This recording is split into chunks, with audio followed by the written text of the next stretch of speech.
Ndola, Kitwe, Luanshya, Mufulira, Kalulushi, Chingola, Chililabombwe, Kapiriamposhi, Kabwe, Lusaka, Kapfiwe, Choma, Mazabuka, Livingston, Chipata, Chinsali, Kasama, Mansa, Solwezi, and Mongu.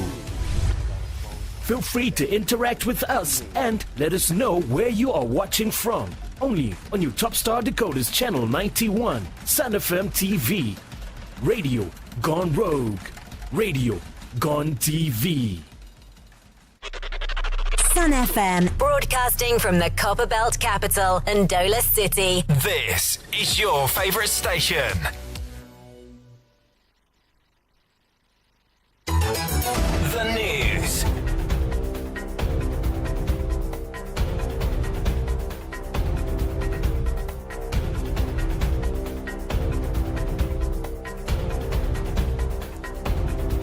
Welcome to the presentation of the news here on Sun FM Radio and TV. To present it, my name is Imelda Chikwati. Vice President Mtadina Lumango has called for African-led solutions to peace and security challenges in the Democratic Republic of Congo and the wider Great Lakes region, stressing that sustainable stability can only be achieved through regional ownership. Second Deputy Speaker of Zambia's National Assembly, Moses Moyo, is leading the electoral observation mission of the Forum of Parliaments of the Member States of the International Conference on the Great Lakes region to Uganda ahead of the country's January 15 general elections. Zambian economist Kelvin Chisanga has projected a cautiously positive economic outlook for 2026, stressing that sustained reforms and effective policy implementation will be critical to success. The 2025 Africa Cup of Nations AFCON reaches a decisive stage tonight with two blockbuster quarterfinal and semi-final encounters that promise high drama and continental football excellence. Stay tuned for the details.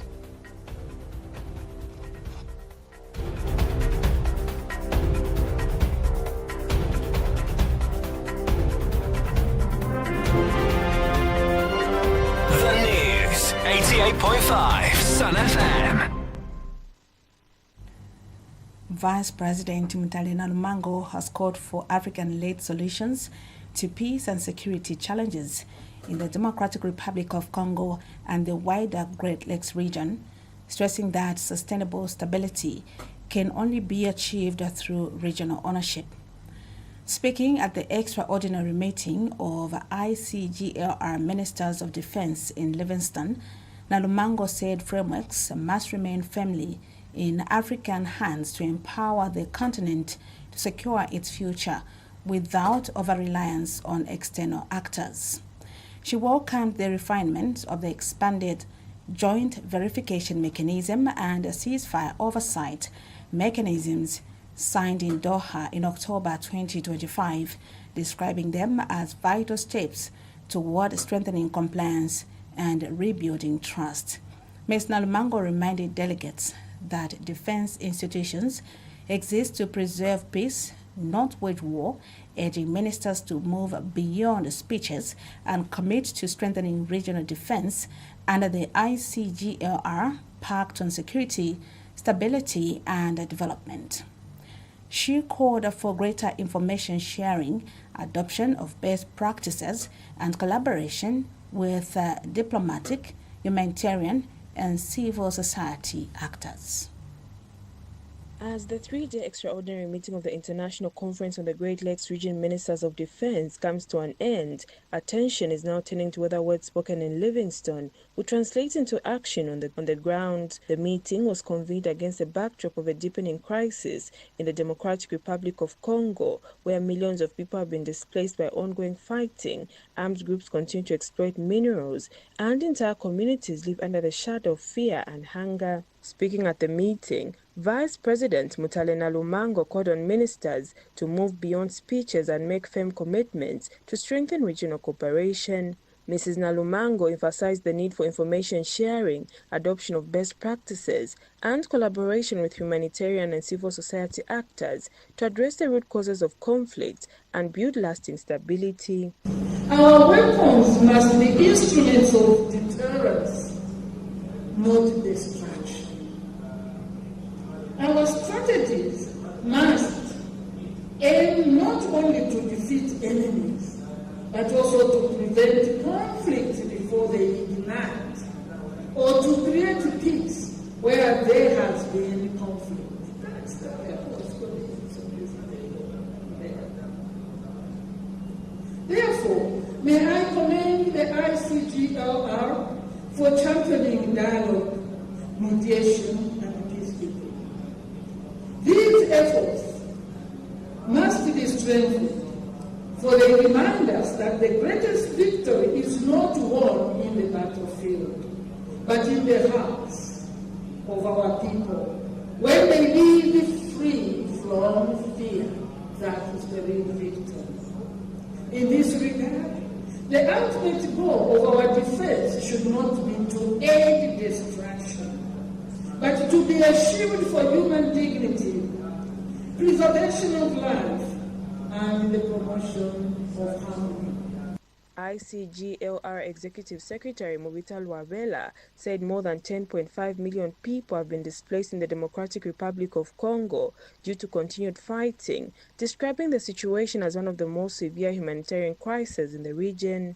This meeting, hopefully and we trust, it's a reminder of the urgent needs to rebuild trust and work decisively for lasting stability in the region. Guest of honor, Excellency, Minister of Defense, I am happy to report that our defense experts and chiefs of defense forces have met to deliberate on the strengthening of the expanded joint verification mechanism, plus as a vision in the Doha ceasefire oversight and verification mechanism. As the conference draws to a close, expectations remain high that the commitments made in Livingstone will lead to real change. Prudence Mutele reporting for Sun TV News in Livingstone, Southern Province.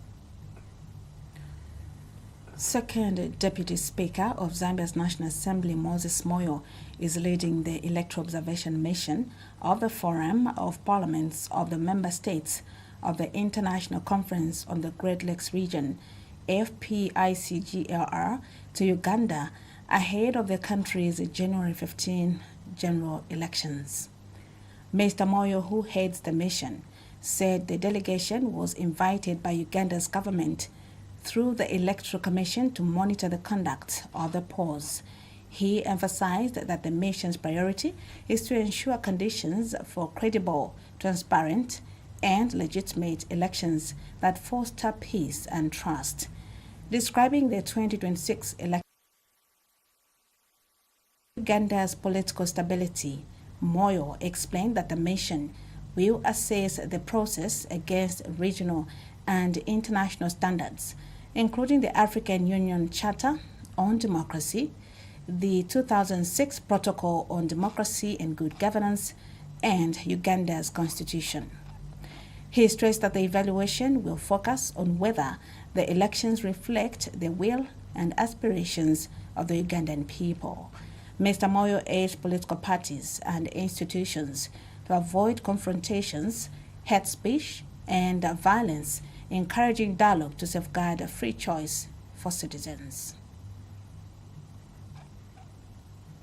Major milestone in Uganda's democratic credentials, visibly economic prospects and national stability. Within the African Great Lakes region, the outcome of 2026 general elections will be closely monitored by local, regional, and international actors due to Uganda's central role in the region. This is because over the years, the Republic of Uganda has actively participated in regional peace initiatives, including peacekeeping missions. Accordingly, the Forum of Parliaments also notes and commends the Republic of Uganda for hosting 10 tens of thousands of refugees from conflict-affected nations, not only from the Great Lakes region, but also beyond, who seek and find. The mission, comprising 26 experts from member states, follows a pre-election analysis conducted by the forum to measure Uganda's readiness. Representatives from Kenya, Tanzania, and Zambia are part of the delegation.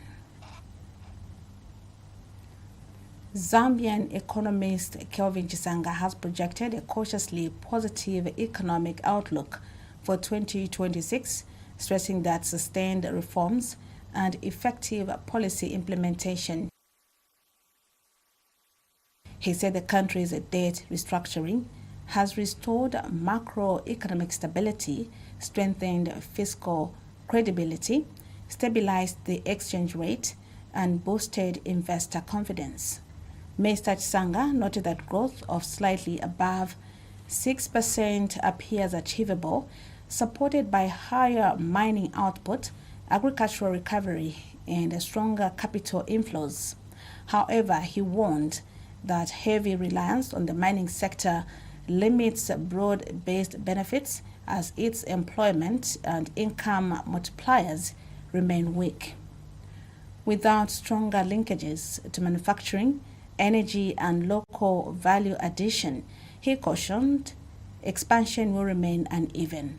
He further observed that limited fiscal space continues to constrain investment in infrastructure, energy, and social services despite ongoing fiscal consolidation. While inflation is expected to ease, structural cost pressures such as power shortages, transport costs, and market inefficiencies will continue to weigh on household incomes. Chisanga described 2026 as a transition year, emphasizing that progress will ultimately be measured by improvements in jobs, affordability, and livelihoods for ordinary Zambians. Year 2026 success can only come with the transmission of microeconomic stability results, of a leading aspect into jobs, affordability of energy, and also improved livelihood for ordinary Zambians. So it's an important aspiration that we can speak to say that the fiscal consolidation is an appropriate aspect which is necessary as well. And also, even if we seem to have limited space, which continues to constrain investment in energy. United Party for National Development, UPND aspiring candidate for Bwanamkuba constituency, Brian Sikalubya, has cautioned congregants at Lupili Seventh-day Adventist Church in Ndola against blindly following individuals claiming to be prophets. Mr. Sikalubya warned that many people have been deceived into losing money and property to false prophets, describing the trend as regrettable. He urged Christians to remain steadfast in their faith and avoid being diverted from their beliefs. During the church service, Mr. Sikalubya pledged to purchase a sound system for the congregation by February 2026 and held discussions with the building committee on plans to tile the sanctuary. Lupili Seventh-day Adventist Church in Ndola's Mushidi Township is privileged to be expectant of a new sound system set to enhance their way of spreading the gospel to the public during the first days of the prayer and fasting in 2026. A pledge coming from an aspiring candidate for Bwanamkuba constituency, Brian Sikalubya. The congregation recently moved into a new building after years of conducting prayers and worship in a school premises. Since the transition, attendance has increased, a sign of optimism that the church will soon bear fruits. Preacher Stwala, together with his colleagues, centered the message of forgiveness before being forgiven. To unite together, starting from the home, the smallest church, Mr. and Mrs. for another, then that I am church, we are. There may be others but they will be but seeking sight, because God will be standing with you. We'll be praying with you, and we want to see you through in the name of Jesus. Brian Sikalubia, who impromptly visited the church, was called upon by his right-hand man Bob Hamwemba, who also echoed the sermon. When we look at the gospel that the preacher has ministered today, the Honorable was whispering to me there that it's a timely message. It's a message on forgiveness. And we are very grateful and we are very much humbled as we begin the year. We begin it first with the principles of forgiving. Sikalubia made an impromptu visit to the church and shared his reflections and cautioned against entertaining false prophecy. They will tell you after they've consulted someone, never be cheated. Listen to the gospel servant of God as said. Let us look on the Calvary where Jesus died. He died for every situation that you have. He created you. Do you think he can fail? He may be slow to answer, but there's a day that he will answer that you may not know. The visitor, who appreciated the preaching, distanced himself from politicking in church, emphasizing that he was merely there to worship. But Elder, I was invited to come to this church. I just missed it by hours. I arrived at 13. I was thinking we can come here to worship. I had a very tight schedule because of some issues around. In a way, please don't take me wrong. I'm not campaigning. This is the house of the Lord. That's why I came privately.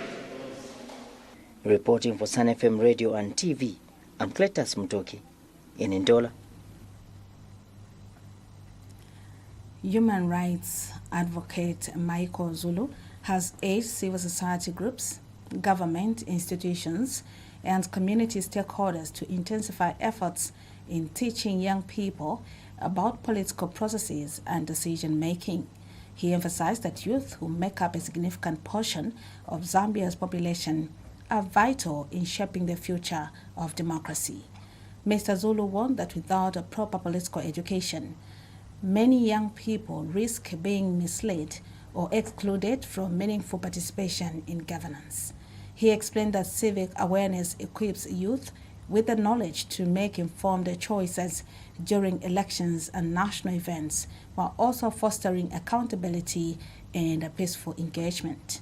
He encouraged civil society organizations to collaborate with schools, churches, and community groups to create platforms that raise civic consciousness among young people.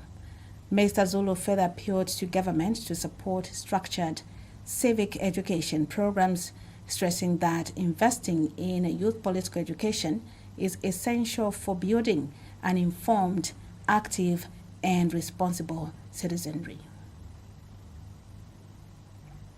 So these are the questions that we need to ask. At the end of the day, we've had young people who have been invited to the tables of government. What have they achieved? So these are the questions that we need to ask again. So Zambia, still needs a lot of political education amongst the young people. So let's be hopeful and, because at the end of the day, these laws are supposed to stand the test of time. Let's see if they are going to stand the test of time and develop the country. Solwezi Municipal Council has confirmed that more than 200 grave sites at Kimiteto Cemetery have sunk due to soil circulation, raising concerns among families who recently buried loved ones. Acting Town Clerk Castro Chisanga said 202 graves have been affected, including 37 in the VIP section. Mr. Chisanga explained that the local authority has observed several graves showing signs of a sinking and urged the public to inspect burial sites and take remedial measures such as refilling and reinforcing. He emphasized that community cooperation is vital to maintaining the dignity of the cemetery and preventing further deterioration. We now take a break. Return with the sports news. The long-awaited MTN Super League is here and is live on Topstar. This is more than football. It's pride, it's rivalry, and it's glory. As Zambia's greatest football league takes center stage, heroes are made, rivals collide, and passions rise. From Kitwe to Lusaka, from Ndola to Mazabuka, every goal, every cheer, every moment comes alive on Topstar, the MTN Super League. Our game, our pride, our home. Bola Yatu. Subscribe today and watch it all live in HD on Topstar and the Star Time Zone app. Topstar, the official broadcaster of the MTN Super League. The 2025 Africa Cup of Nations AFCON reaches a decisive stage tonight with the two blockbuster quarterfinal and semi-final encounters that promise high drama and continental football excellence. Algeria and Nigeria face off in a heavyweight quarterfinal at Marrakech Stadium. Both sides among Africa's top-ranked teams, with Algeria sitting third on the continent and Nigeria fifth according to FIFA rankings. Algeria, champions in 2019, have impressed this year after disappointing early exits in the last two editions. The Desert Warriors swept through the group stage with 3 wins, scoring 7 goals and conceding just 1 before edging DR Congo 1-0 in extra time in the round of 16. Their form includes 11 victories in their last 14 matches, though history warns they have fallen at this stage in 4 of their last 6 AFCON knockout appearances. Nigeria, meanwhile, boasts a formidable record of reaching the semi-finals in 15 of their 20 AFCON campaigns. The Super Eagles have won all 4 matches at this tournament, scoring a competition-high 12 goals. Their 2-1 defeat to Algeria in the 2019 semi-final remains fresh as they seek to end a 4-match winless run against the North Africans. Kickoff is scheduled for 18 hours Central African time. In another AFCON battle, the African Cup of Nations semi-final stage continues as Egypt face defending champions Ivory Coast at Stade Adra. Both sides enter the clash unbeaten in recent matches, setting up a high-stakes encounter for a place in the semi-finals. Egypt advanced after a 3-1 extra-time victory over Benin, extending their unbeaten run against African opposition to 14 games. Despite showing vulnerability late in their last match, the Pharaohs remain determined to push for an 8th continental crown. Ivory Coast, meanwhile, underlined their title credentials with a commanding 3-0 win over Burkina Faso in the round of 16. The Elephants have reached the knockout stages in 10 of their last 11 AFCON campaigns and are unbeaten in their last 4 matches, giving them confidence ahead of tonight's showdown. Kickoff is scheduled for 21 hours Central African time. Now, as we go the headlines once again.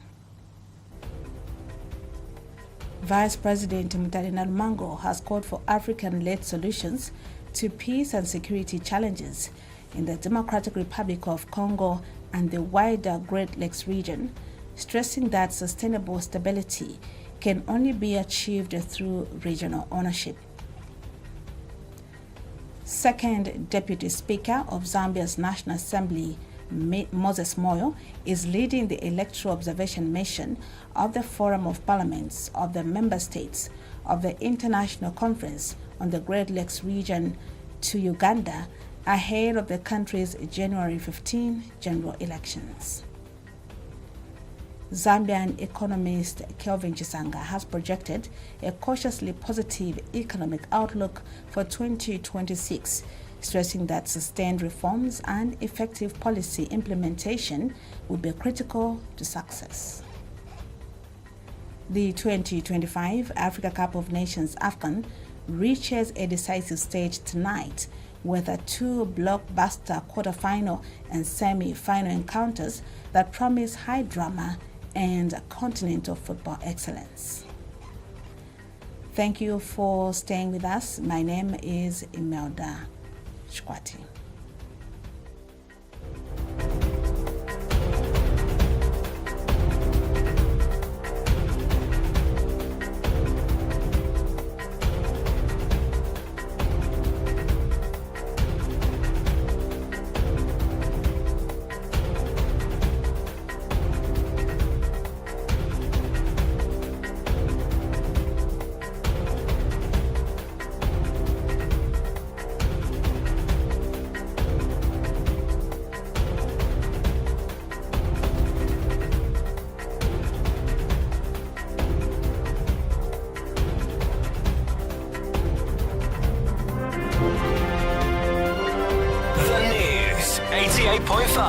Sun FM.